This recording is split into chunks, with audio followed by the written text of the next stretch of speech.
Hey everyone, welcome back. I'm Cole Phillips, author of The Adventure of the Twisted Truths and host of The Book and Dagger, the YouTube channel where we talk about everything and anything fiction and fantasy. Today, I would just like to talk about a Star Wars video a bit. Now, I recently was on a Star Wars binge watching spree. I watched The Mandalorian, I watched The Book of Boba Fett, I watched Rebels, I watched The Bad Batch, I watched The Clone Wars, Tales of the Jedi, Tales of the Empire, and Tales of the Underworld, I think. Anyway, so I went on this huge Star Wars watching spree, and because I'd never seen any of those shows before, believe it or not. And I will say this: basically, so I watched when I was younger. I watched the originals and the prequels. Absolutely loved them. Those are like, for me, are still great Star Wars. Like that is Star Wars for me.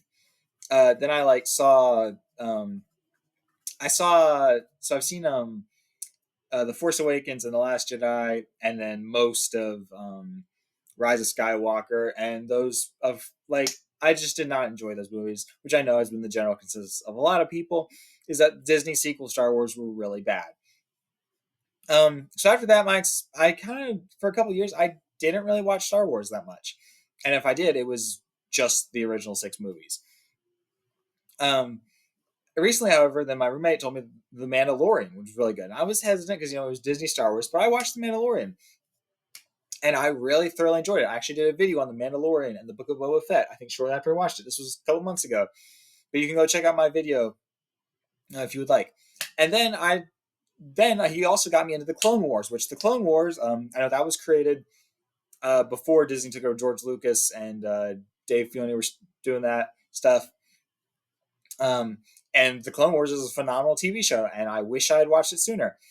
And then I started watching some of the shows that Disney made that were kind of spin-offs of the Clone Wars: The Bad Batch, Rebels, Tales of the Jedi, Tales of the Empire, all that kind of stuff. And I actually thoroughly enjoyed them all. Um, Now, this I was actually talking with a guy recently, and he was a person who's just die hard against Disney Star Wars, and I was telling him about it, and I was like, well, yes, when it comes to creating their own storyline for Star Wars, Disney kind of sucks. But when they are doing something that is a spinoff of the Clone Wars or something around that, they can actually make a pretty dang good show. And one of the biggest, and this was actually this realization kind of hit me when I was watching Tales of the Jedi once. Tales of the Jedi is it's when Ahsoka it tells like Ahsoka's kind of origin story, and then Count Dooku when he's younger before he becomes a Sith, when Count Dooku is a Jedi and training Qui Gon Jinn. Tales of the Jedi was, I think, probably my favorite, even though Tales of the Empire was also really interesting. Tales of the Underworld had some really cool stories in it. But in Tales of the Jedi, there's this you get to see Count Dooku's backstory, and it is really interesting because Count Dooku, he as a Jedi master training Qui Gon, he's going around to all these different planets, and he's seeing all these like corrupt, like senators and government officials just like being corrupt and mistreating their people, and most people live in poverty while the rulers are just getting richer and stuff. And you kind of see how his perspective kind of shifts. Now, of course, it's ironic because later in Star Wars, Dooku himself becomes the very thing that he hates. He becomes like he is a count. He lives in a palace. Like in Clone Wars, we see him living in a palace. And in the Bad Batch, we learn about how he plundered even his own people for wealth. So it's really ironic how because as a young Jedi, he hated these people and he almost killed a guy who's really corrupt before Qui Gon stopped him.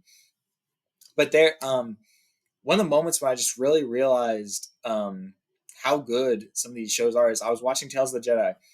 There's a scene. It's shortly after Qui Gon Jinn dies, and we see Dooku in the Jedi Temple before he left the Order, and he's mourning Qui Gon's death because he was very close to Qui Gon, and he meets with his Jedi Master, which I can't remember the Jedi Master's name. I think it's Master Yaddle. I'm pretty certain that's what it is. I'll throw it up there if that's not it. But he and Jedi Master Yaddle's kind of like the same creature that Yoda is, except she's also a member of the Jedi Council. But Yaddle and Dooku are talking, and Dooku's like standing here, Yaddle's standing here, and they're talking after the death of Qui-Gon, and they're in this hallway. And on the one half of the hallway where Yaddle is standing, there's some light streaming in through a window. The other half where Dooku is, it's very dark. And they finish their conversation, and Yaddle turns and walks towards the light. Dooku turns and walks towards the dark. And I saw that moment, and it just hit me. I was like, Dooku's going to the dark, foreshadowing his fall to the dark side. Yaddle's going to the light, foreshadowing that she remains loyal to the Jedi. And it was just one of those moments where just like, this is beautiful, absolutely beautiful writing, just well done on the writer's part of the people who just know how to write foreshadowing and just subtle symbolism. And then also like the Bad Batch. The Bad Batch was insanely good.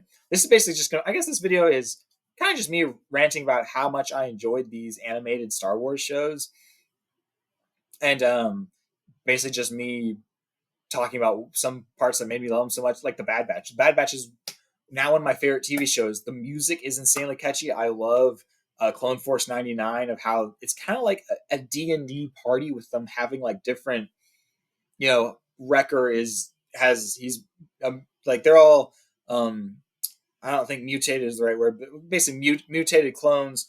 Like Wrecker has insane strength, and Crosshair is like he's a marksman. He like has really good like eyes and really good aim. Tech is just insanely good at hacking. He can basically hack into anything and basically do anything he wants with technology. And then Hunter with I think Hunter's power is the coolest of all. He can like sense electronic, like where vehicles passed, he can sense like the waves, electricity or something. How it like you can basically tell how long ago it passed by, that kind of stuff. It's just a really sick power. And the show was also just really good because you got to see you get to see Cad Bane. He makes an appearance. Fennec Shand, she pops up. Asajj Ventress pops up. You see characters who were in the Clone Wars or in the Mandalorian. I just love it when TV shows all like there's a bunch of different TV shows and they all like tie together. Like there's a character in one who pops up in another, then there's a main character in this show who's a side character in this one. And I just really love it when stuff like that happens. And the fight scenes are awesome. The storytelling is really good. But yeah, this. Like I said, I guess I went into this video about really just basically kind of wanted to talk about some of these Star Wars animated shows I've seen and how good they are, and how I'm really sad that I missed out on like watching them like when they first came out and a while back. And I'm really glad I've seen them now. And if you have not seen them, I recommend going out and watch them. If you are a big Star Wars nerd and want to know more lore and stuff, these are definitely shows to watch. Rebels, Clone Wars first, and then Rebels, and the Bad Batch, and then Tales of the Jedi, Tales of the Underworld, Tales of the Empire. Those are all really good shows. And yeah, I'll hope you enjoyed the video, and I will see you guys next time.